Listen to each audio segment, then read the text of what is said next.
This city existed. There are records. There are names. There are official documents. And yet today, nothing remains. No ruins. No streets. No inhabitants.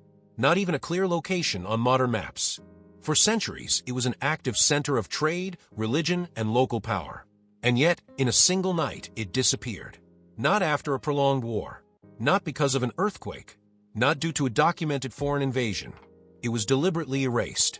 This is the story of a medieval city removed from collective memory, not because it was insignificant, but because someone decided it should not be remembered. Europe, late 14th century. A fragmented continent ruled by weak kingdoms, rival city-states, and a church that wielded absolute political power. Trade routes determined wealth. Monasteries controlled education. And superstition coexisted with law. Within this context existed a city now known only through indirect references in ecclesiastical and administrative archives. Chroniclers referred to it as name omitted in many records, located in a strategic area between two secondary trade routes, far from major capitals, yet influential enough to unsettle greater powers. It was not large. It was not a capital, but it possessed something dangerous: autonomy. The city governed itself through a local council. It collected its own taxes. And most importantly, it did not depend directly on a powerful feudal lord or a dominant bishopric. In the Middle Ages, that was not freedom. It was a threat. The earliest documents mentioning this city do not describe wars or rebellions. They describe something far more subtle: commercial disputes, legal conflicts, complaints filed before religious authorities. Merchants from neighboring cities accused the city of irregular practices. Clerics spoke of dangerous customs. Royal envoys warned of excessive independence. None of this justified military intervention. But within the archives, one word appears repeatedly, quietly, insistently. Heresy. Not a defined heresy. Not an organized movement. Not a written doctrine. Only insinuations. Nocturnal rites. Private gatherings. Unorthodox use of religious symbols. In the Middle Ages, nothing more needed to be proven. The accusation alone was enough. Years before its disappearance, something strange begins to happen. The city stops appearing in certain fiscal records. Then it vanishes from ecclesiastical censuses. Finally, on some regional maps, it simply isn't there. There is no notation stating city destroyed. No chronicles of battle. No accounts of a siege. It is as if someone began erasing its existence administratively long before erasing it physically. A monk scribe, in a fragmented surviving manuscript, writes a chilling line: "We have been ordered to record nothing more of what happens there." He does not say who issued the order. He does not explain why. He simply obeys. The night everything ended is never described directly in any official text. What we know comes from cross-reference fragments, incomplete letters, altar records, indirect testimonies. According to these sources, it happened in a single night. There were no alarm bells. No messengers sent for help. Witnesses from nearby villages spoke of intense lights on the horizon, of smoke that lingered until dawn, of a silence afterward that felt unnatural.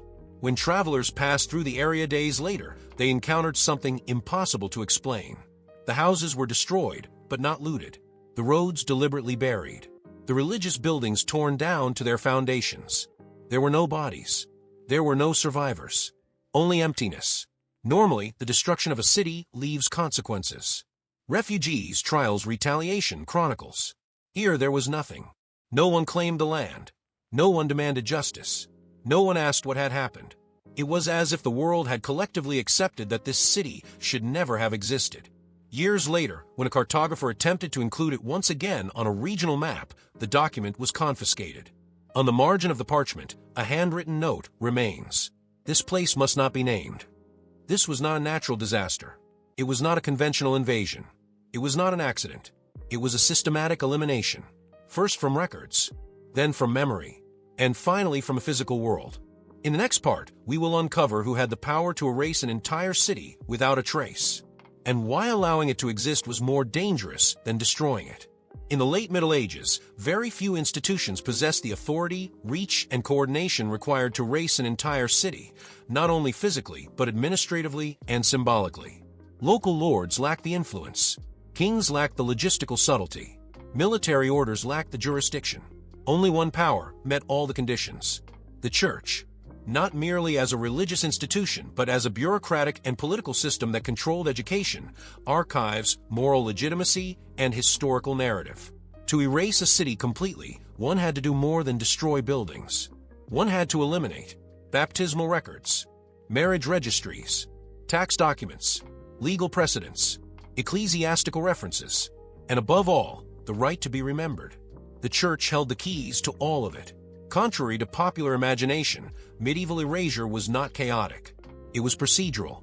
First came the suspension of recognition. Priests assigned to the area were quietly reassigned. Tithes were no longer collected. Official correspondence avoided naming the city directly. Then came the isolation. Travel permits were denied.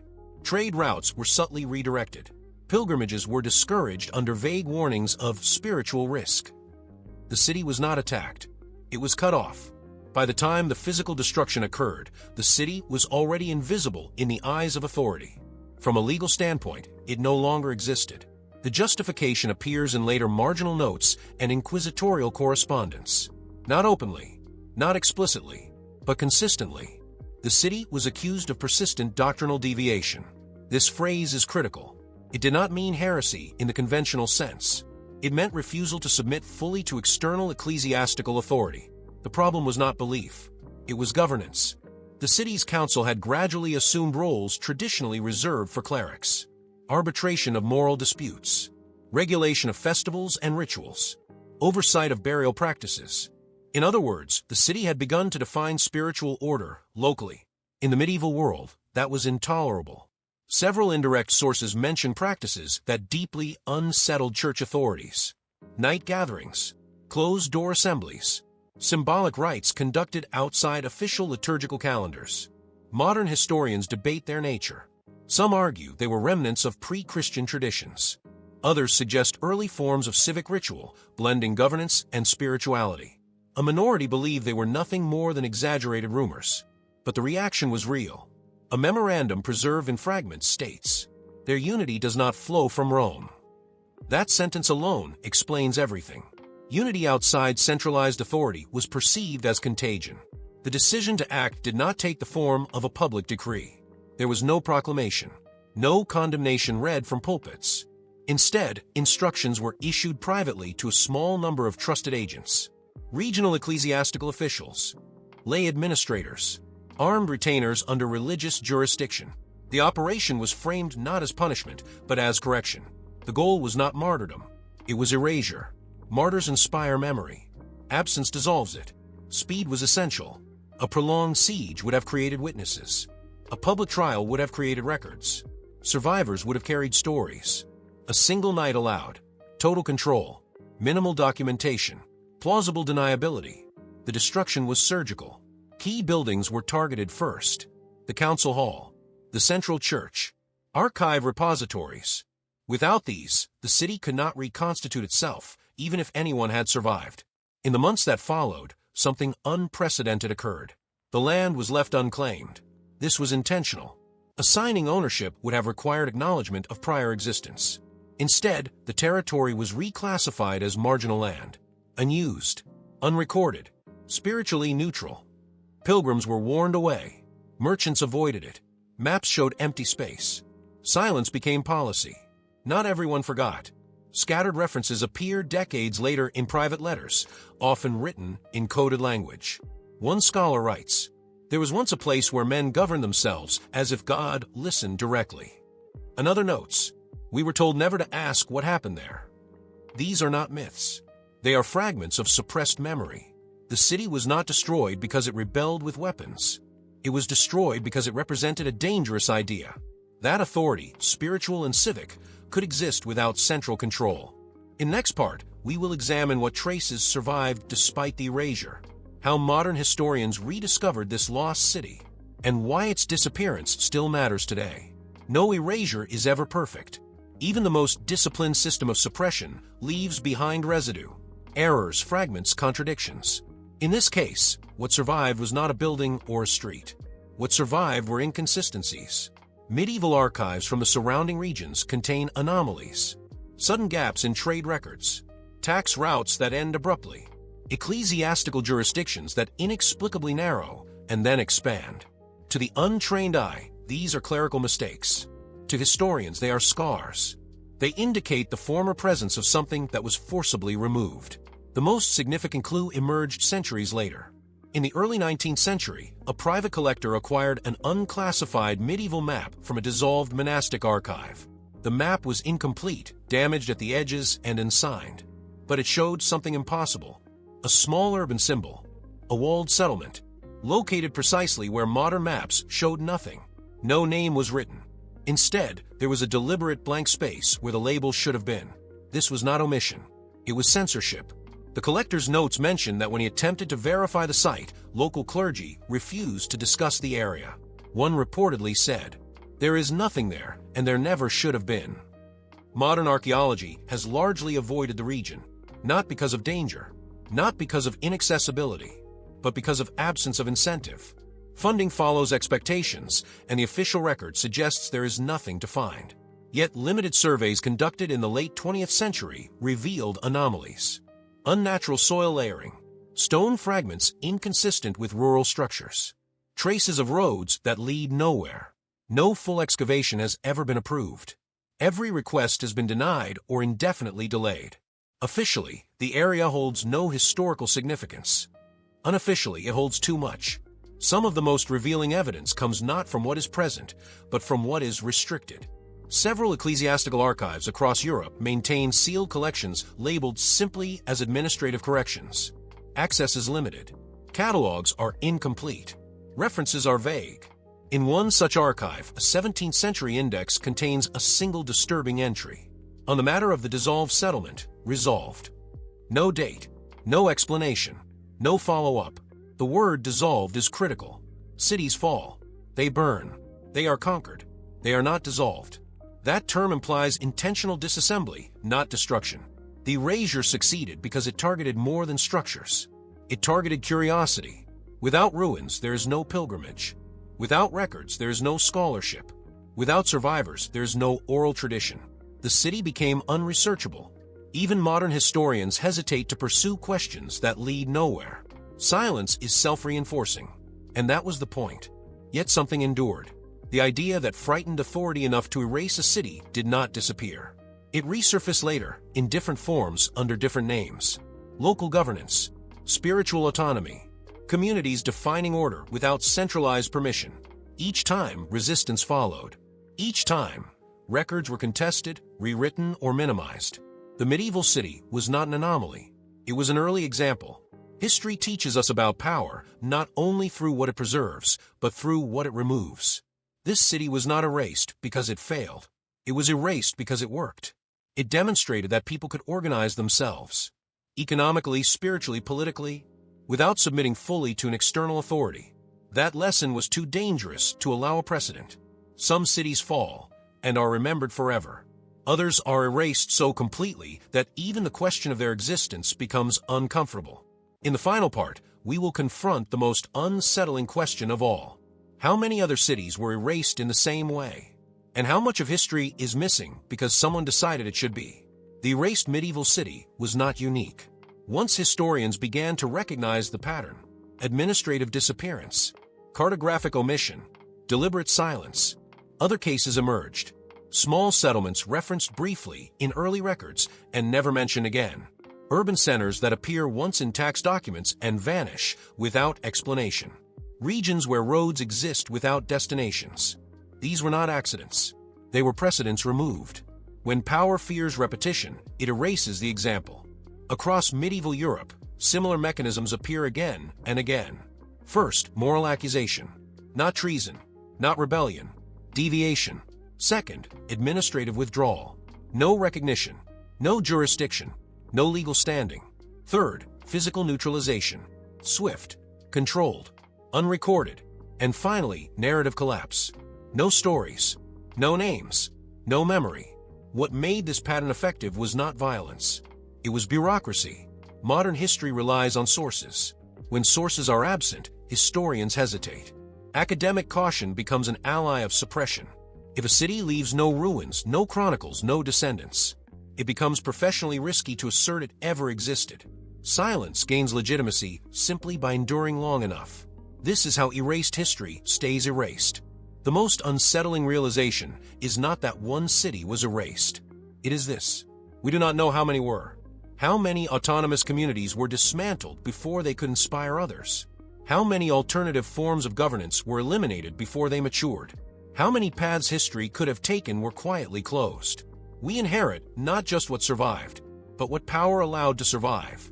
Erasing a city does more than remove buildings. It removes social experiments, cultural diversity, political alternatives. Each erased settlement narrows the range of what future generations believe is possible. Over time, the absence reshapes imagination itself. When people cannot point a precedent, authority feels inevitable. Stories like this return because silence is unstable. Contradictions accumulate. Archives fracture. Patterns emerge. Eventually, someone notices the empty spaces. And emptiness invites questions. Not to rewrite history, but to complete it. This medieval city did not fail. It was not weak. It was not chaotic. It was not forgotten by chance. It was erased because it proved something uncomfortable. That order does not require domination. That belief does not require central control. That communities can govern themselves without asking permission. That idea was more dangerous than any army. History is not only written by the victors, is edited by them. What we remember is filtered. What we forget is often chosen. The next time you look at an old map, pay attention not only to what is drawn, but to what is missing. Because somewhere in that silence may lie a city that once existed and was erased so thoroughly that even its absence was meant to go unnoticed. If you want to keep exploring the parts of history that were hidden, forgotten, or deliberately erased, subscribe to the channel, because some stories were not lost. They were silenced, and silence only survives as long as no one listens. This story is often mistaken for a mystery. It is not. Mysteries imply uncertainty. This case implies intent. The medieval city was not erased because no one knew what happened. It was erased because too many people did. The destruction was not meant to confuse future generations. It was meant to discipline the present. The message was simple and unmistakable. This is what happens to communities that exist outside sanctioned authority. One question remains unavoidable. Why did no one speak openly afterward? The answer lies in how medieval power operated. Punishment was rarely limited to a single target. It extended outward, socially, economically, spiritually. Families associated with the city lost standing. Merchants lost licenses. Clerics lost appointments. Memory itself became dangerous. To remember was to associate. To associate was to risk suspicion. Over time, silence became inheritance. Children learned not to ask. Scholars learned not to pursue. Cartographers learned where blank spaces were safer. Violence terrifies, but erasure educates. A burned city can become a legend. A destroyed city can inspire rebellion. But a city that never officially existed? That teaches conformity. The erased city did not become a rallying symbol. It became a void. And voids do not inspire resistance. They normalize obedience. Once this mechanism is understood, it becomes impossible to unsee. Ancient settlements excluded from imperial records. Indigenous cities renamed, reclassified, or reduced to villages. Communities absorbed into larger entities until their origins disappear. Different eras, different powers, same method. Control the archive. Control the map. Control the narrative. This episode is not an accusation, is an invitation. An invitation to look at history not only as a sequence of events, but as a curated structure. What survives is not always what mattered most. Sometimes is what was least threatening. And what disappears is often what challenged the system too early. After learning this story, one question lingers. If a city could be erased so completely, what else has been removed from a historical record? Not myths, not legends, real places, real people, real alternatives. History feels stable because its absences are invisible. Once you see them, stability becomes an illusion. Somewhere beneath fields, forests, and unremarkable land, there are places that once mattered deeply, not because they were powerful, but because they were different. They did not lose battles. They lost permission to be remembered. And that may be the most final defeat of all.